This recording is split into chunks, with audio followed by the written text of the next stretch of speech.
Hello दोस्तों, स्वागत है मेरे YouTube चैनल इलेक्ट्रिकल हब में। दोस्तों, आज की वीडियो के बाद जो मेरी सीरीज बनने वाली है वो है हमारा एक LCD टीवी का जो यूनिवर्सल बोर्ड होता है उसके बारे में हम पूरे डिस्कस करेंगे। एक मैं सीरीज बनाने की सोच रहा हूँ। अगर आपके व्यू अच्छे आते हैं और वीडियो को आप लाइक करते हैं तो मुझे पता चलेगा कि आपको जो ये सीरीज है काफ़ी पसंद आ रही है। तो यहाँ पे हम एक LCD किस तरीके से वर्क करती है, उसका बोर्ड किस तरीके से वर्क करता है, और कभी कभी होता है क्या है कि कुछ पॉइंट हमें नोट करने होते हैं। जैसे ऑडियो से रिलेटेड कोई फॉल्ट आता है, USB से रिलेटेड कोई फॉल्ट आता है, VGA से रिलेटेड कोई फॉल्ट आता है, HDMI से रिलेटेड कोई फॉल्ट आता है, तो उस केस में हम उसको किस तरीके से सॉल्व कर सकते हैं। तो यहाँ पे देख सकते हैं मैंने पूरा स्कीमेटिक डायग्राम इसका निकाला हुआ है और यहाँ पे हम इसको पूरा देखेंगे किस तरीके से यहाँ पे हम इसे रिपेयर करेंगे और एक एक करके हम पूरा इसमें डिस्कस करेंगे स्कीमेटिक डायग्राम के थ्रू। जो बोर्ड है वो मैं आपको दिखा देता हूँ। यहाँ पे ये देख सकते हैं कुछ इस तरीके का यहाँ पर आपको ये बोर्ड दिखेगा। यहाँ पे ये देख सकते हैं ये एक यूनिवर्सल कॉम्बो बोर्ड हम इसको कहते हैं। यहाँ पे देख सकते हैं यूनिवर्सल कॉम्बो बोर्ड है। तो इस सीरीज में आप बने रहें क्योंकि यहाँ पे आपको काफ़ी अच्छे से समझ में आएगा कि एक हमारा जो LCD का बोर्ड होता है वो किस तरीके से यहाँ पे वर्क करता है, और अगर कभी इसमें प्रॉब्लम आती है तो आप वहाँ पे किस तरीके से चीज़ों को फाइंड आउट कर सकते हैं और इजीली यहाँ पे बना सकते हैं। क्योंकि कई बार होता है क्या है कि हमारा बोर्ड तो चल रहा है, कभी कभी हमारी साउंड की प्रॉब्लम आती है, कभी हमारी ये USB है जो ये हमारा नहीं लेता है, कभी ये VG नहीं लेता है, कभी HDMI नहीं लेता है। यहाँ पे कई तरह की प्रॉब्लम आती है। साउंड IC की प्रॉब्लम आएगी, यहाँ पे बैकलाइट की प्रॉब्लम आएगी। ये छोटे छोटे पॉइंट हैं। यहाँ पे हमारा सेंसर काम नहीं कर रहा होगा IR, या ये कोई भी कीज हमारी काम नहीं कर रही होंगी। कई प्रॉब्लम यहाँ पे निकल के आती है।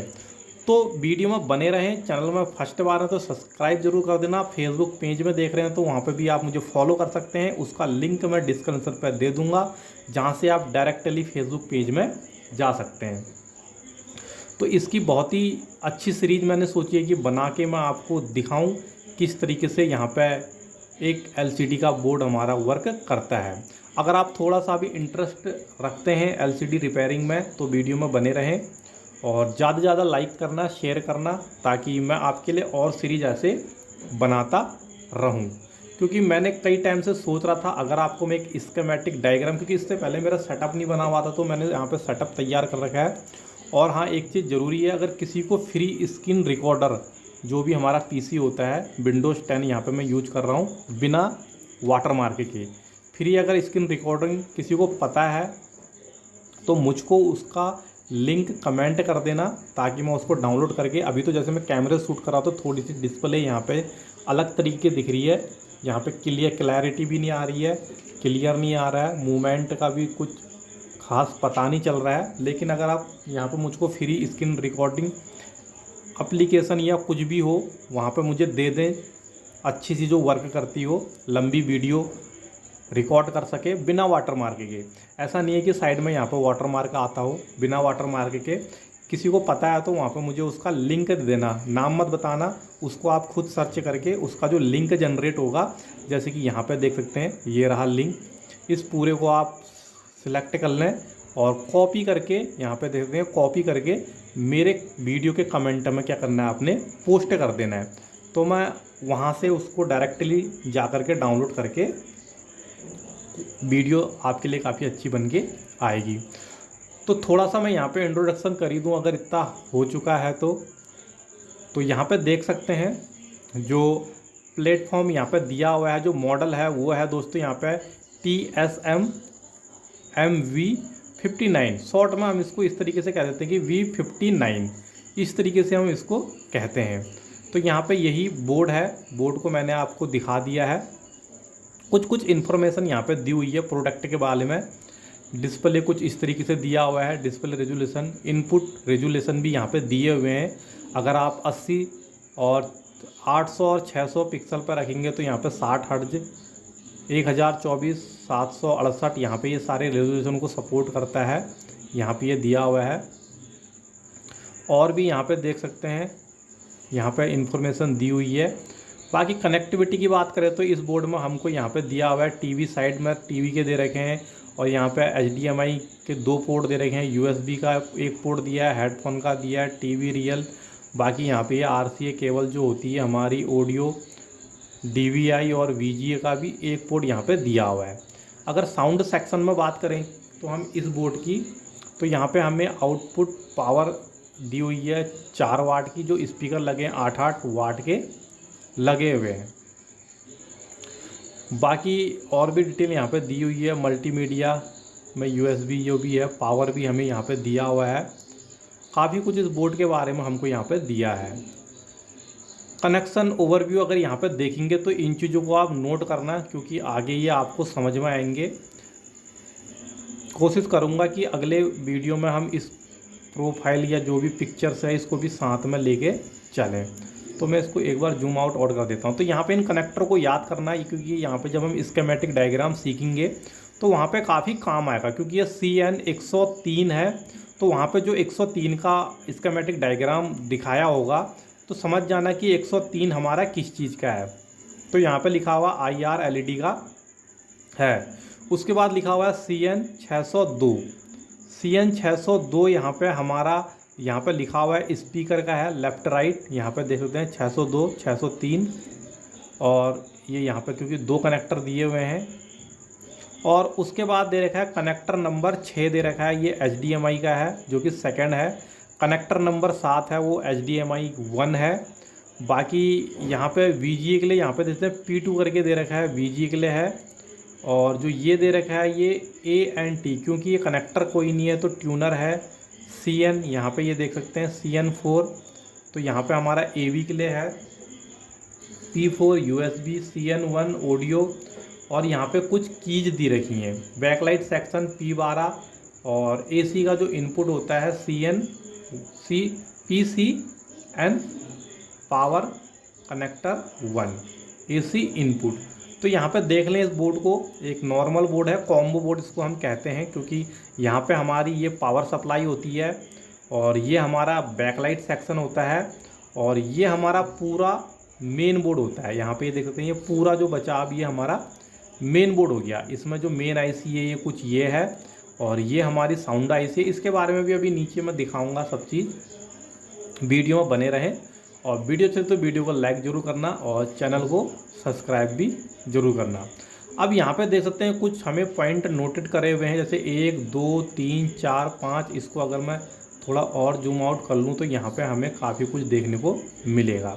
तो जैसे यहाँ पे दिया हुआ है 1 नंबर है बैकलाइट वायर, जो भी ये 1 नंबर का कनेक्टर है यहाँ पे देख सकते हैं। जो एकदम फ्रेशर है उनके लिए भी काफ़ी मददगार हो सकती है वीडियो, क्योंकि हर एक पॉइंट यहाँ पे मैं बताऊंगा। यहाँ पे जैसे कनेक्टर उन्हें पता नहीं है कि कौन सा कनेक्टर किस चीज़ का है, अगर वो ध्यान से देखेंगे, चीज़ों को नोट करते हुए चलेंगे तो यहाँ पे काफ़ी कुछ सीख सकते हैं। थोड़ा वीडियो यहाँ पे क्लैरिटी सही नहीं आ रही है, वो मैं बहुत जल्दी फिक्स कर दूँगा उसे स्क्रीन रिकॉर्डिंग के थ्रू। तो यहाँ पे देख सकते हैं बैकलाइट का जो हमारा कनेक्टर है वो 1 नंबर दे रखा है, जो कि यहाँ पे दिया हुआ है। 2 नंबर है पावर वायर, ये हमारा 2 नंबर है तो ये हमारी पावर वायर लगी है। और 3 नंबर दिया हुआ है LVDS। LVDS होता है दोस्तों हमारा जो पैनल के तरफ को जाता है उसको हम कहते हैं LVDS, जो कि 3rd नंबर का ये है। 4 नंबर का वायर बोल रहा है स्पीकर का है, तो ये हमारा 4 नंबर का ये है। यहाँ पे देखते हैं ये येलो और ब्लैक, रेड और ब्लैक, ये दोनों स्पीकर के हैं 4 5। अगर हम यहाँ से भी देखेंगे तो 4 5, एक लेफ्ट एक राइट का स्पीकर यहाँ पे दिया हुआ है। 6 नंबर का दिया है, इसने बोल रखा है कि 2 टर्मिनल वायर है। यहाँ पे 6 नंबर कहाँ पर है, ये है। यहाँ पे 2 टर्मिनलों के वायर हैं। अब वो टर्मिनल आपके हो सकते हैं, यहाँ पे लिखा हुआ है एक IR के तरफ जाता है और LED है। IR बोर्ड और LED यहाँ पे 2 टर्मिनलों का एक ही साथ यहाँ पे किया हुआ है, यहाँ पे ये देख सकते हैं। तो सारा चीज़ यहाँ पे दिखाया हुआ है। बाकी इसको किस तरीके से ओपन करना है वो भी आपको बताया गया है। स्क्रूज कहाँ पर किस तरीके से यहाँ पे लगे हुए होते हैं। तो हम थोड़ा नीचे और आ जाएंगे, जो हमारे काम की चीज़ें हैं उनको हम यहाँ पे फॉलो करेंगे। यहाँ पे हमें एक मोटा मोटा स्कीमेटिक डायग्राम बनाया हुआ है, ताकि हम जब बड़ी चीज़ों को एकदम छोटे लेवल से समझेंगे तो हमें डिटेल में यहाँ पे समझ में आएगा। तो वही चीज़ यहाँ पे करा हुआ है, एकदम मोटा मोटा यहाँ पे समझाने की कोशिश करी है। देख सकते हैं ये यहाँ पे दिया हुआ है ब्लॉक डायग्राम, ब्लॉक डायग्राम यहाँ पे दिया हुआ है। तो जो हमारे TSUM-V59 है, ये दोस्तों हमारी जो मेन आईसी थी वो ये है। मैं आपको एक बार और दिखा दूं ताकि वहाँ पे आपको समझने में काफ़ी आसानी लगेगी। जो ये है, ये हीट सिंक है, इसके नीचे हमारी आईसी लगी है जो कि मेन आईसी है। इस मेन आईसी को पकड़ के चलना तो आपको समझने में काफ़ी आसानी होगी। जो चीज़ मैं वहाँ पर बताना चाह रहा हूँ, वो क्या कहना चाह रहा है, उस चीज़ को मैं वहाँ पे क्लियर करूँगा। तो ये मेरा मेन आईसी है। तो मेन आईसी किस किस के साथ कनेक्ट होता है वो चीज़ यहाँ पे समझाया हुआ है। जैसे कि सपोज करो इस कोने को हम पढ़ के चलते हैं, क्योंकि यहाँ पे लिखा हुआ 12 वोल्ट नॉर्मल, यानी हमने जैसे ही इसको पावर दिया तो हमारा 12 वोल्ट जनरेट होगा। जनरेट होगा तो नॉर्मल होगा हमारा पावर 12 वोल्ट।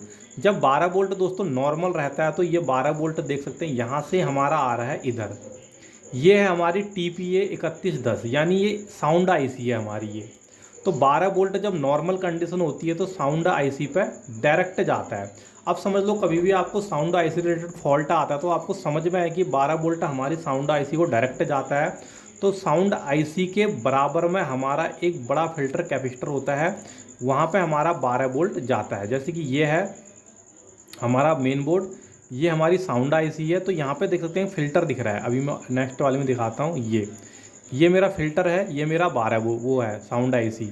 यानी 12 वोल्ट जो भी ये जनरेट करेगा हमारा ये ट्रांसफार्मर 12 वोल्ट जब भी जनरेट करेगा तो 12 वोल्ट हमारा सीधा कहाँ जाएगा, इस आईसी पे, और ये ट्रांसफार्मर में ये कैपेसिटर में यहाँ पे आपको दिखेगा।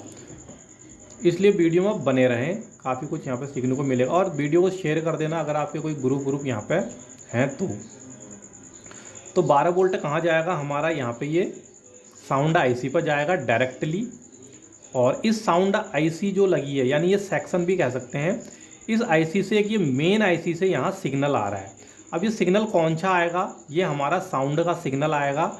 जैसे हम किसी होम थिएटर को AV देते हैं या लीड से देते हैं या मोबाइल से किसी होम थिएटर को चालू करते हैं तो वहाँ से सिग्नल जाता है। तो ये सिग्नल हमारा इस पर जाएगा। तो हमारा ये पावर तो मिला ही है, सिग्नल जैसे ही मिलेगा, ये स्पीकर लगे हुए हैं दोनों, तो ये हमारा साउंड करेगा।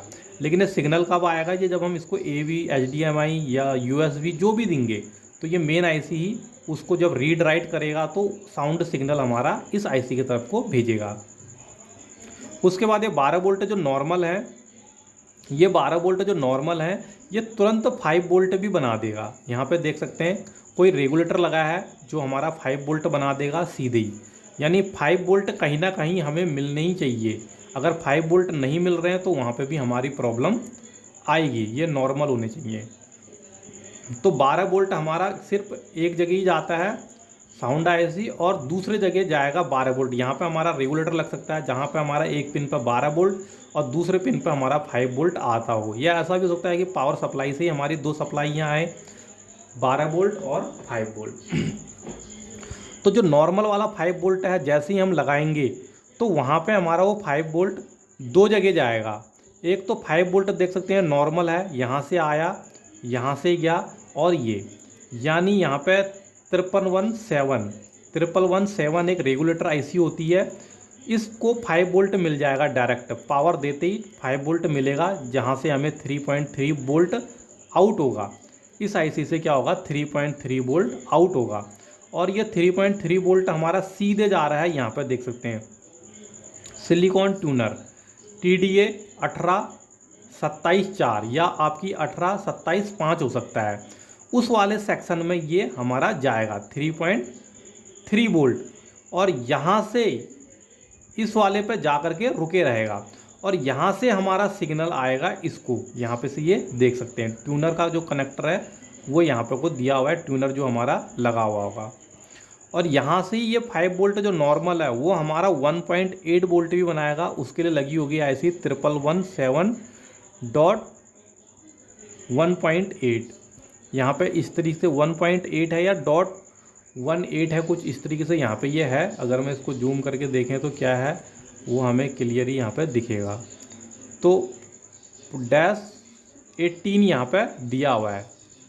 तो इस पर जाएगा और यहाँ पे हमारा ये 5 वोल्ट लेके 1.8 वोल्ट बना देगा। और यहाँ से जो 1.8 वोल्ट है वो हमारा इस आईसी को चला जाएगा। यहाँ पे ये देख सकते हैं इस आईसी पे हमारा 1.8 वोल्ट यहाँ पे चले जाएगा। यहाँ से 3.3 वोल्ट हमारा गया और यहाँ से हमारा 1.8 वोल्ट यहाँ पे गया। यानी आईसी को हमारे जो मेन वोल्टेज हैं वो यहाँ पे मिल गए हैं। उसके बाद हम रिमोट से जैसे ही इसको या स्विच से या ऑटोमेटिकली ये ऑन होगी, जैसे ही स्टैंड बाय रिलीज कहते हैं उसे, तो 5 वोल्ट हमारा यहाँ पे भी आके रुकेगा। लेकिन जैसे ही स्टैंड बाय रिलीज हो जाएगी तो ये 5 वोल्ट क्या करेगा, 1.2 वोल्ट को जनरेट करेगा और वो भी हमारे मेन आईसी को मिलेगा। यानी इस मेन आईसी को जैसे ही हम पावर देंगे तो यहाँ पे हमें कुछ वोल्टेज मिलने चाहिए, जैसे कि हमारा 1.8 वोल्ट इस आईसी को मिलना चाहिए, 3.3 वोल्ट इस आईसी को मिलना चाहिए। और जो हमारा 1.2 वोल्टेज है वो हमारा जब स्टैंड बाय रिलीज करेंगे तब मिलेगा। लेकिन 3.3 वोल्ट यहाँ से मिलेगा, यहाँ पे देख सकते हैं नॉर्मल कंडीशन पे ही मिलेगा। स्टैंड बाय से स्टैंड बाय होने के बाद ये हमको 3.3 वोल्ट यहाँ पे मिलेगा, क्योंकि ये हमारा नॉर्मल था। जैसे स्टैंड बाय रिलीज हुआ 5 वोल्ट से हमारा ये जनरेट हुआ और स्टैंड बाय जैसे रिलीज हुआ उसके बाद ही ये वोल्टेज हमारा बनेगा और ये हमारा मेन आईसी को चला गया। और एक फ्लैश भी लगा हुआ होता है, या तो अलग से लगा होगा, वैसे अलग से ही लगा होता है, जो कि 8 पिन का चौकोर स्क्वायर में आता है। यहाँ पे देख सकते हैं फ्लैश लगा हुआ है। इसको भी हमारा ये 3.3 वोल्टेज मिलना चाहिए। ये डायरेक्टली मिलेगा रेगुलेटर के थ्रू और ये लिंक होगा हमारा मेन आईसी से, ताकि ये दोनों आपस में कम्युनिकेट करें। इस वाले जो ट्रैक दिया हुआ है इस वाले से कम्युनिकेट करेंगे। उसके बाद दोस्तों जो हमारा HDMI होता है वो डायरेक्टली बोल रहा है कि हमारा मेन आईसी से कनेक्ट होता है। AV होते हैं वो भी हमारे मेन आईसी से कनेक्ट होते हैं। VGA होता है जिससे हम PC चलाते हैं, वो भी हमारा डायरेक्ट मेन आईसी से कनेक्ट होता है।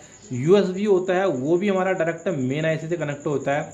VGA का जो ऑडियो होता है वो भी हमारा डायरेक्ट मेन आईसी से ही कनेक्ट होता है। तो यहाँ पे जो की वाला होता है यहाँ पे देते हैं वो भी हमारा डायरेक्ट मेन आईसी से कनेक्ट होता है। और जो 30 पिन का LVDS का कनेक्टर होता है जो कि पैनल के तरफ को जाता है वो भी हमारा मेन ही आईसी से यहाँ पे कनेक्ट होता है।